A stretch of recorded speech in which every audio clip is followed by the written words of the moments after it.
Alors, bonjour. Aujourd'hui, je vais vous présenter un travail que j'ai débuté dans le cadre de ma maîtrise et que je continue maintenant dans le cadre de mon doctorat, qui porte sur l'optimisation de la planification des transports collectifs pour l'amélioration de la qualité des services. Alors, c'est un projet qui a été réalisé avec la compagnie Giro, qui fait partie de l'écosystème d'Ivado, qui est un chef de file mondial pour le développement de logiciels d'optimisation pour les transports collectifs, mais aussi pour les services postaux. Le logiciel Astuce qu'ils ont développé est utilisé en transport collectif.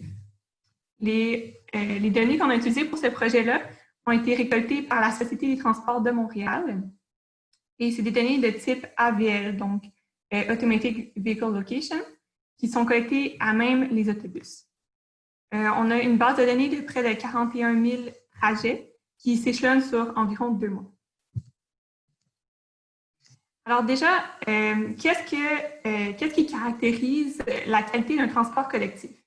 Selon les standards de l'Union européenne, on caractérise la qualité d'un service de transport collectif selon 8 attributs, qui sont le temps, l'accessibilité, qui est principalement reliée à la facilité des transferts multimodaux, l'information, l'offre de service, l'attention qui est portée aux clients, le confort, la sécurité et l'impact environnemental.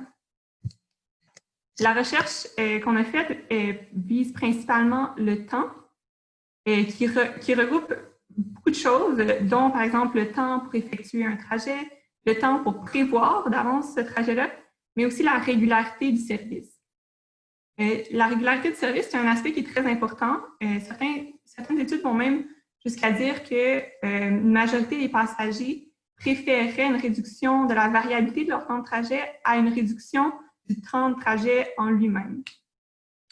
C'est pour ça que beaucoup d'opérateurs ont tenté d'augmenter la régularité de leur service, qu'on qualifie aussi de fiabilité. La fiabilité peut être adressée lors de la planification à différents niveaux. Donc, il y a le niveau stratégique, tactique et le niveau opérationnel. Au niveau stratégique, les solutions qu'on pourrait penser, ça pourrait être par exemple les feux prioritaires ou les voies réservées pour les autobus.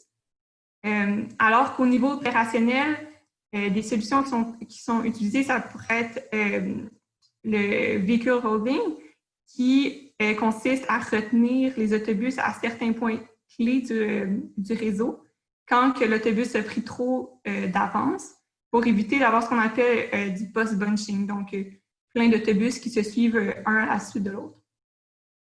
Donc, nous, notre projet va venir proposer une approche qui vise à améliorer la fiabilité du service lors de la planification des opérations et spécifiquement quand on résout le problème d'itinéraire de véhicules.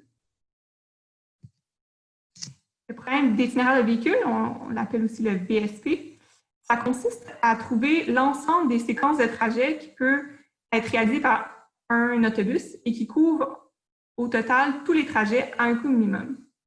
Lorsqu'un opérateur va avoir une flotte de véhicules dispersés dans plusieurs dépôts, ce qui est le cas dans le fond de la plupart des agences de transport d'une certaine taille, on va dénommer le problème le MDVSP. Dans le cas de cette recherche, ça va être vraiment le MDVSP qui va être traité. Un exemple simple d'un problème d'itinéraire de véhicule, ça serait celui qu'on voit ici, où est-ce qu'on aurait simplement 5 trajets à couvrir. Dans ce cas-ci, la solution du problème d'itinéraire de véhicule pourrait être simplement d'utiliser un autobus qui serait l'autobus bleu et l'autobus orange pour réaliser ces trajets-là.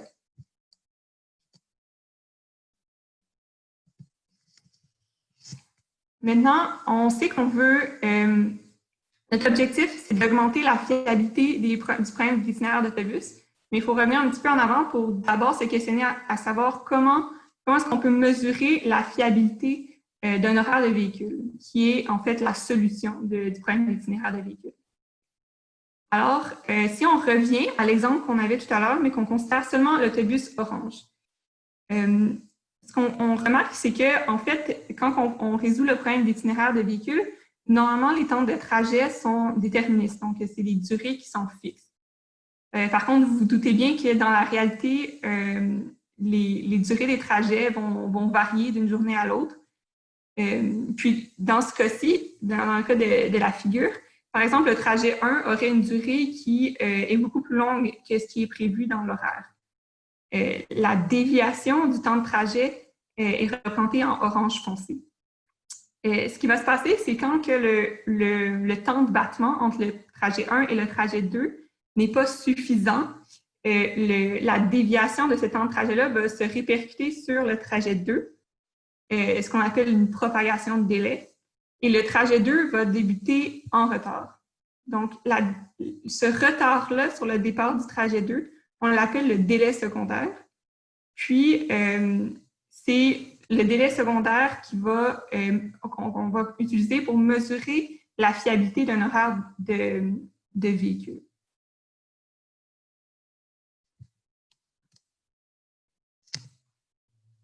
Alors, on propose une alternative, une extension fiable du MDVSP qui va tenir compte du caractère stochastique des temps de trajet.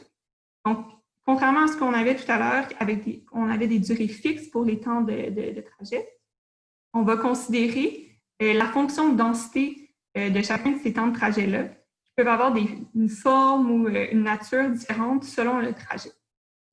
Ça va nous permettre de venir calculer par la suite la fonction de densité du délai secondaire, le délai dont je vous ai présenté tout à l'heure, qu'on va dénommer R majuscule. Ce délai-là est calculé selon l'équation suivante, et ça tient en compte du temps de trajet qui est, comme je le disais, qui va être considéré comme stochastique.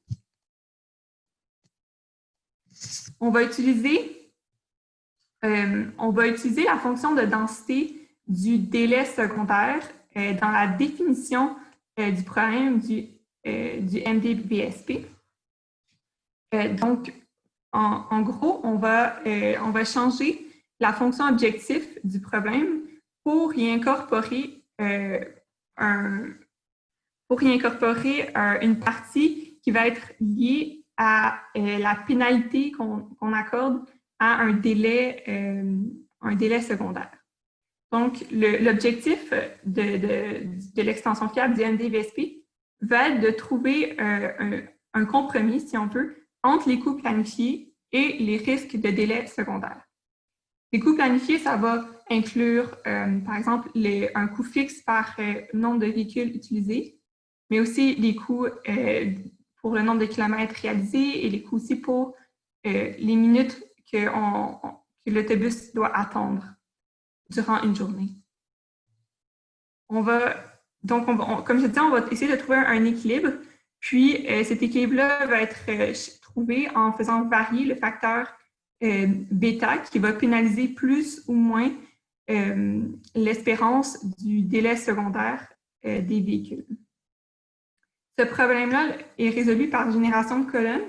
Je n'entrerai pas trop dans les détails, mais juste dire simplement que on dit la convolution exacte de la fonction de masse du temps de départ réel d'un trajet, qui est D majuscule, va être prise en compte dans le sous-problème de l'extension fiable du MDVSP, qui est un problème, lui, de plus court chemin.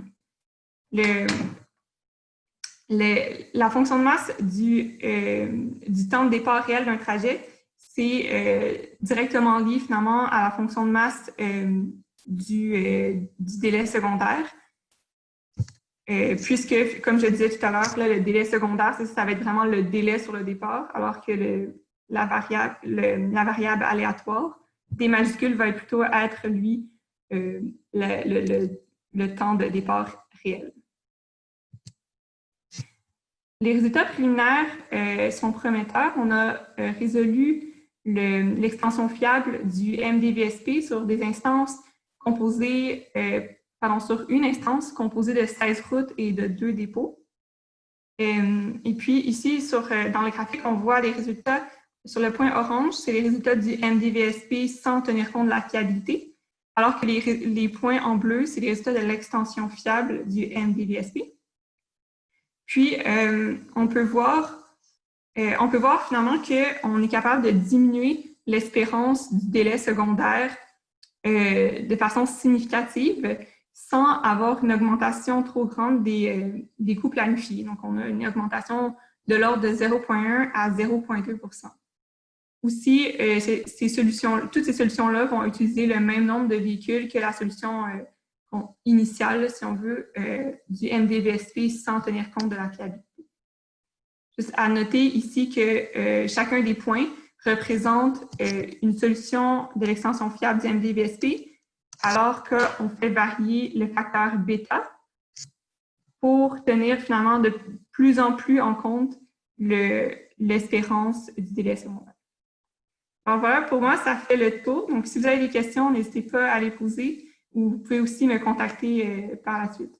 Merci.